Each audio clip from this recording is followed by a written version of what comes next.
Bannamateeka Kenneth Nsubuga yavunya okufa ky'omubaka wa Paalamenti mu disitulikiti y'e Mukono ne bannabalala basindikiddwa mu nkomyo. Omulamuzi John Asiro owa kkooti ewozesa abakenuzi n'abalyake ku misango egyekuusa kubba ensimbi obuwumbi 2 mu obukadde 10 okuva ku akaunti ya Muhammad Kembere mu Tropical Bank ku matabi ag'enjawulo nga kitegeerekeze nti zaali za kugula ttaka. Abala kuliko Farida Nasiwa, Deborah Cheng, Nansubuga Hajara ne Muzaffaru Kamoga.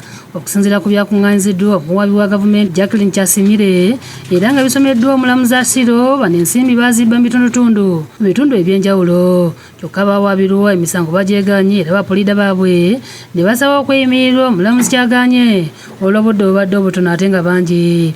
Bannamateeka wa Nsubuga nga ye Ayubu Musubu ayogedde ku bivunaanibwa abantu bano. Emisango 3 gyonna giri ku causing financial loss mu banka emu gye bayita Tropical Bank. Then omusango omulala guli conspiracy okwekubana okuza omusango era nga gwonna guvunaanibwa abantu abo bonna 6 naye otunulira gundi particulars of the offense zonna bakalansi baffe abamu si bakozi ba banka. Wabula ku kkooti wabaddewo omuvubuka eyeeyise kansala era abadde attanja ne bannamawulire ku misango egy'okubba ensimbi.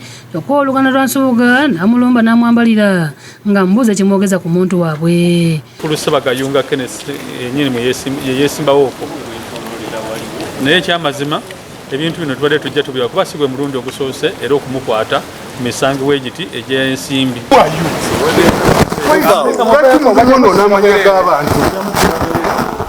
Musiba ndi wali lwaki yonoona amanya g'abantu Kenneth Nsubuga omumanyiko yakubba ki kyogere kye yakubba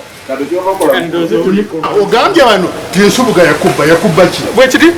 Download the app on App Store or Google Play Store now. Vision Digital Experience, the future of media.